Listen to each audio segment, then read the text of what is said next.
The endless sands, the scorching June, what lies below becometh your doom. The beating sun, the shifting earth. You better run for all you're worth. Yo, holy shit, he dead! Hello then, my fellow hunters. Today, we're gonna go hunt a whale. It's Jhen Mohran, who is quite the unique little beast. I say little, he's fucking enormous. One of the big eclectic set-piece fights a la Zora. But, you know, he's more entertaining than watching a picture of grass growing, drying. Now, while I have touched very briefly on the gens before, I've never really given them the proper spotlight.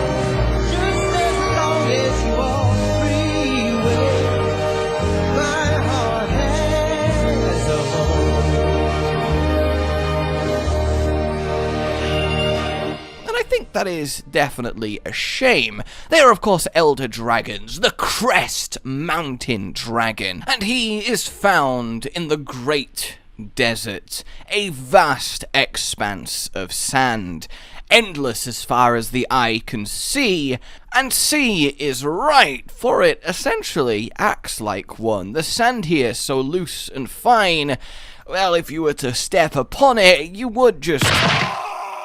and down you go. But for Jhen Mohran, this is perfect, using a combination of tusks, claw, and tail, powerful and muscle to propel itself through the sand at breakneck speed.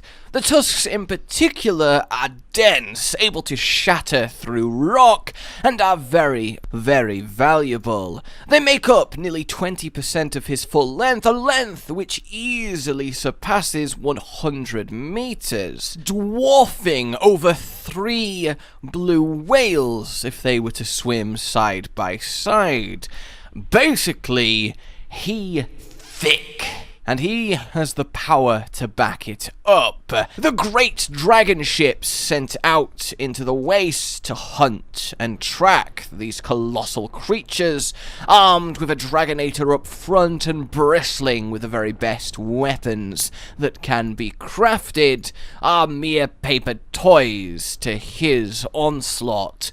One strong blow, and well, your hunter...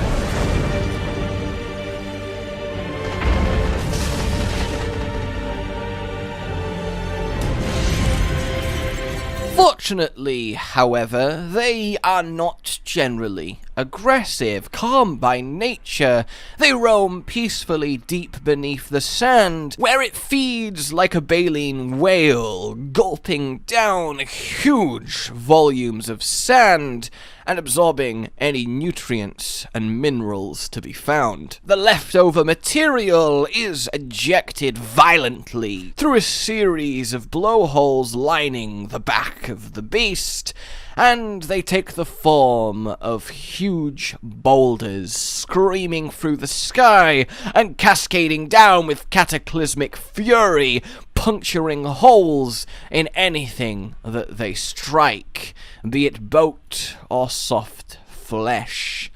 And how they aim these so accurately is still yet a mystery to the guild, with some positing it is down to Game Mechanites. Others, though, are less than sure. A Jhen Mohran, naturally, is brilliant blue, yet the sand encrusted upon it from its decades, surrounded by the stuff, hides that luster from human eye. And as another sad side effect, rare and valuable ores start to build and grow along the ridges atop this great beast. And this is the key driving force that we hunt them. They don't cause trouble, they don't cause carnage, they don't cause destruction. Their most Elder Dragon-esque passive devastation is simply that they take on so much sand, it can create huge chasms of sinkholes that fill so rapidly it shifts the entire desert, kicking up great clouds into the air, which are then blown across, covering villages in a relentless battering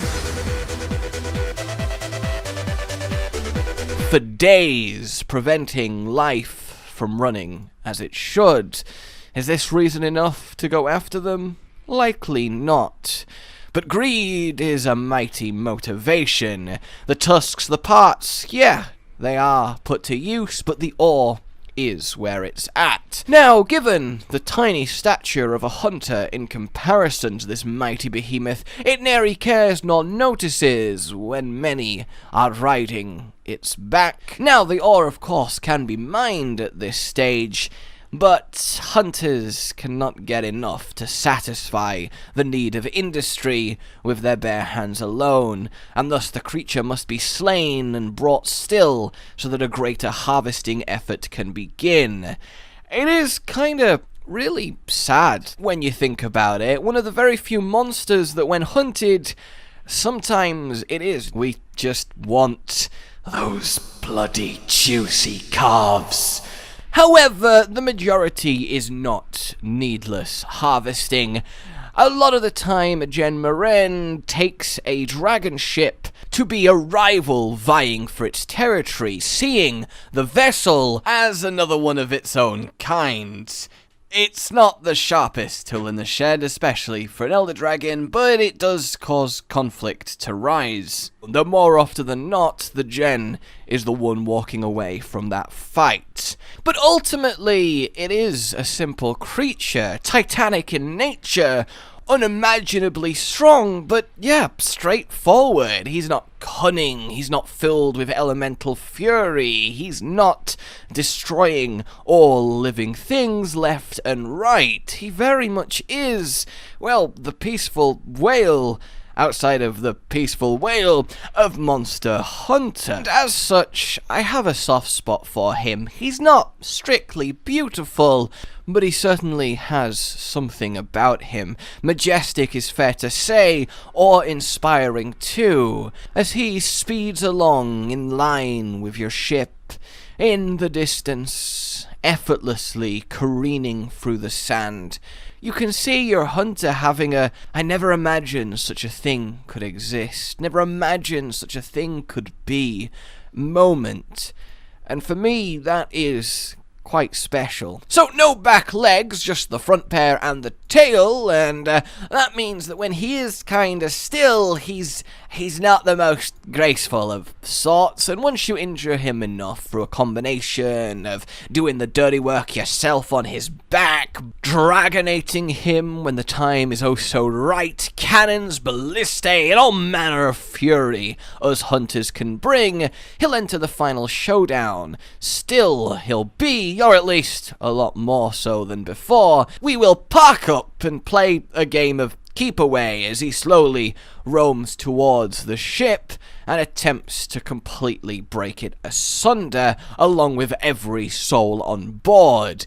He swipes with his tusks, flails around, his arms thrashing, using that huge bulk to do what he can, but at this point you kinda do feel like he is in cornered animal mode. You can't help but feel a little bit sorry for him, and then eventually it is too much and he is defeated.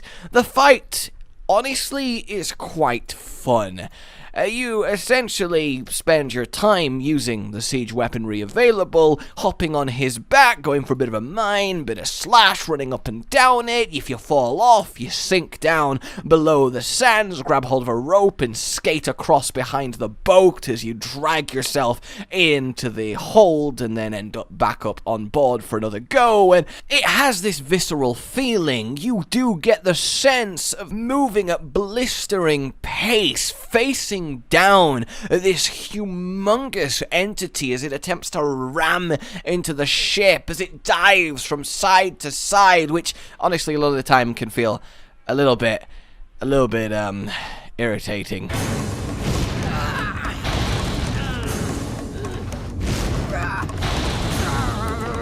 And like a lot of these fights, he's not the best to farm, but for the first initial impression, he's definitely up there as one of the best, at least in my humble opinion. There really is not a lot to say about him, but he manages to be no less fascinating for it. And while he does have a metric ton of health, as you might imagine, it's certainly unique. I mean, sailing a sand ship as you hunt down and try and wrangle a mighty beast. That is a concept I can get behind, and I think everyone can. I mean, well, everyone except Appa. I learnt what hate was the day I first saw that scene, and I am reminded of that every rewatch. All 9 of them at this point. Look, shut up, okay? Avatar The Last Airbender is the best animated show of all time, don't at me! This then leads us to the subspecies, Hallowed Jhen Mohran, and it really is quite gorgeous. The glistening purple crystal shining under the moonlight as you fight it. It is quite the sight. And indeed, moonlight specifically, as the Hallowed Jhen Mohran surfaces for air only underneath a night sky. His counterpart, the day. He then spends his time much deeper down beneath the loose sand than his cousin, and as such the pressure is noticeably more immense, strengthening his body and giving him this incredible luster, lining him with incredibly sought-after crystalline structures that are said to possess properties that grant long life to those in proximity. This is borne out by the Hallowed Jhen Mohran living indeed much greater lives than their lesser selves. Past being, just look at them, oh my god, it's so sparkly. Past that, they are a little bit more, well, purposeful in their onslaught. Still calm, still attacking and being attacked for very much the same reasons, but an even rarer sighting by far.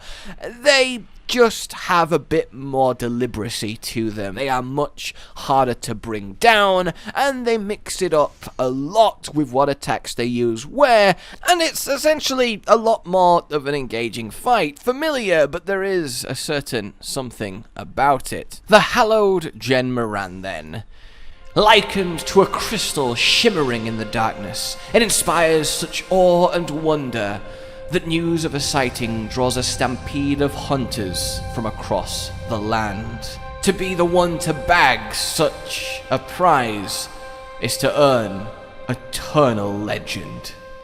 Then we have, not strictly a subspecies, but as related as one can be, otherwise the Jhen Mohran. Also living in the Great Desert, its main significant difference is it's fucking spiky now, exchanging tusks for a wicked horn, giving him a knife-like appearance, and indeed he cuts through the terrain like a hot one through butter, absorbing rare minerals and metals that form a thick layer around him, giving him a more deeper coppery luster. This doubles up as adding armor plating, meaning all but the fiercest of weaponry is rebounded with little effort. The chief difference outside of the physical is that of temperament. The Jhen Mohran calm and peaceful, whereas this guy, a fucking psychopath. He will go out of his way to obliterate any living thing that would dare enter his territory. And he considers his territory to, well, be everything. The Jhen then will use rapid spin, causing his horn to rotate, of course, along with him, turning it into the world's most powerful drill. There has yet to be a single substance yet to remain decimated by a full-on impact with this technique. It's even strong enough in one blow to dismantle and dismember Jhen Mohran. It will seek out dragon ships and try and do the same to it. It's a much higher tempo fight. It is over quicker, but you are much more like to die. He does not mess around. He has the same blowhole boulder attack and uses the usual ramming and the like, but well, has one hell of an edge to him in comparison.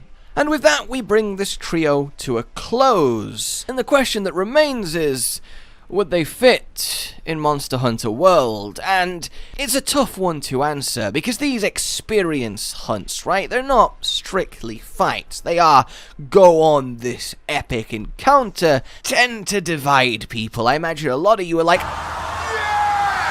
And some others are more like, I don't like sand. It's coarse and rough and irritating, and it gets everywhere. But when it comes to these guys, I think World could do them some real justice. It's one of the monsters more than most that I feel like the restrictions of the time held back the vision a significant amount. Imagine having the Wildspire Waste, imagine to the right of it on the map where there is vast uncharted territories. What if there is a great desert there? And as such, we could use one of the many ships that we have, convert it into one capable of traversing the sand, and maybe this is the connecting fight to unlocking a new desert zone way down the line. Obviously, highly speculative and entirely, it would be cool, but yeah, it would be cool, and I think it could really work. There's a lot you can do with this concept of sailing side by side with such a monolithic creature. And I would just feel sad if we've already seen the last of the likes of the Mohrans, the likes of the Dalamadurs, Gogmathioses, and so on and so forth. I really want them to ride again. It really would be a whale of a time. So there you have it, everyone. Like you've enjoyed this, subscribe for more.